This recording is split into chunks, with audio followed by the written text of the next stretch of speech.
All right, CB, you ready? All right. Way to start this out is to do a little bit of warm-up. And all I want to do is warm up a little hip flexion and a little hip extension. All right? The warm-up for hip flexion is just spinal rocking. Just get in here. It's a little bit of self-massage.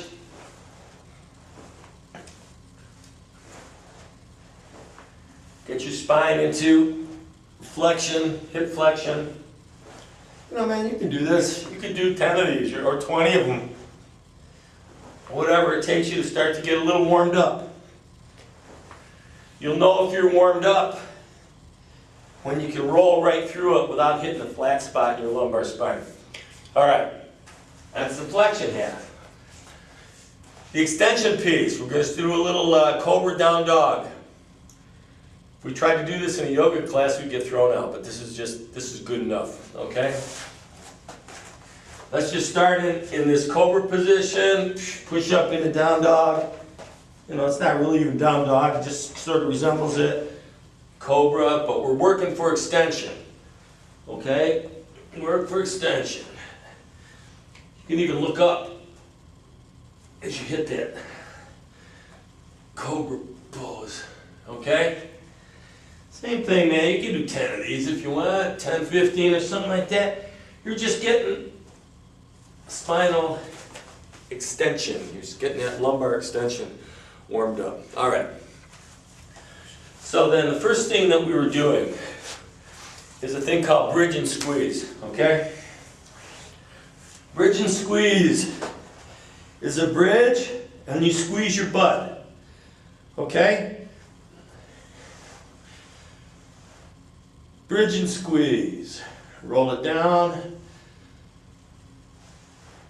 Bridge and squeeze. All right? You can do sets of 5. You can do sets of 10. Whatever works for you. Start out with 5. Build it up to 10. This is not about strength. This is about function. Okay? The bridge is what gets our glutes firing. That's what's really important here. Okay? So then we'll move on to the second exercise. The second exercise is going to be a combination of hip flexion with one leg and hip extension with the other leg. All right?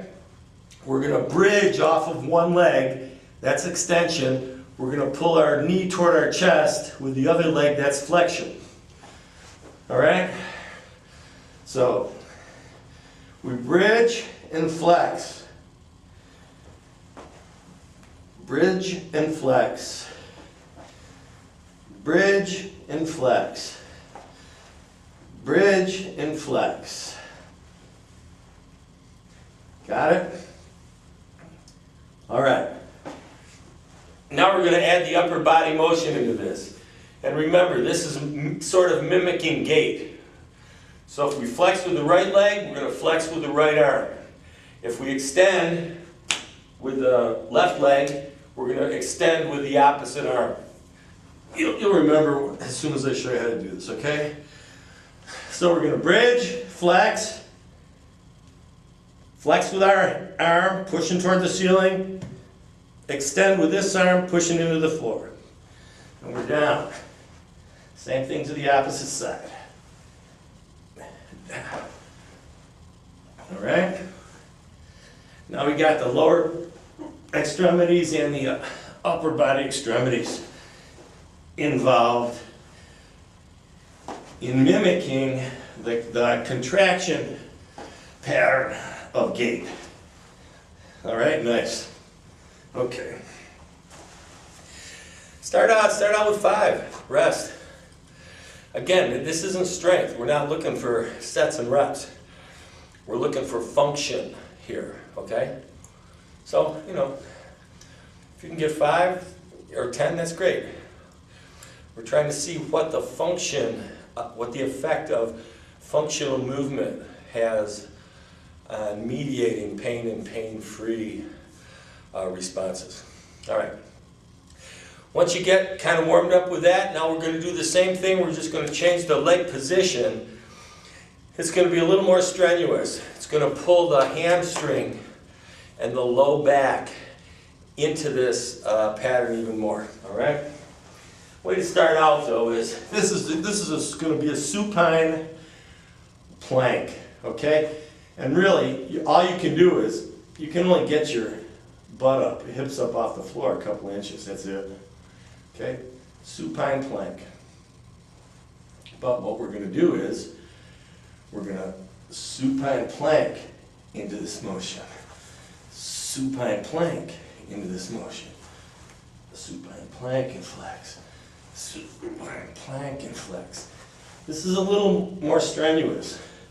If you're prone to getting hamstring cramps, better make sure you're really warmed up, okay? All right.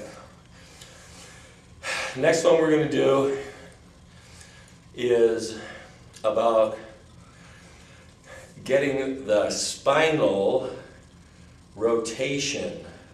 We're going to try to mimic the spinal rotation of this pattern, all right? So the spinal rotation, I'm just going to turn around and I'm going to do it like this, all right? You start with your hips at 90 degrees and your knees at 90 degrees, all right? You're going to drop your hips to one side. At the same time, you're going to extend. So if you drop your hips to the right, you're going to push with your right hand, but to the opposite side. So we drop to the right, but our right hand pushes to the left. Okay, then we come back, we drop our knees to the left, our left hand pushes to the right. So we're just getting an opposite rotation of our hips and our shoulders at the same time, okay? So we push, push, push, push, okay. Now the next thing that we want to add to this is getting the side bending motion of the spine in the gait pattern. So as we drop to the right and push, we're going to side bend. Reach your hand down toward your heels, right? Just add that to it. Just like that. Piece of cake, right? All right, beautiful. Okay, now we're going to add one that I didn't show you before. It's an extension pattern. We're going to do that from your stomach, all right? So the extension pattern from your stomach is going to look like this. We're going to start like this. We're extending with our left leg. We're extending with our right arm, right? Extend with our right leg, extend with our left arm. Now, if you're extending with one leg, the other leg is going to, you're going to hyperextend your knee, or really extend your knee, get your hip up off the floor, okay? So that what you end up getting is, you end up getting this, and then you can look over your shoulder if you want. Okay, beautiful. All right, that's a pretty good set of these exercises for you to start with. Let's just see what happens. See if it mediates some pain-free response. All right? All right, bro. See ya.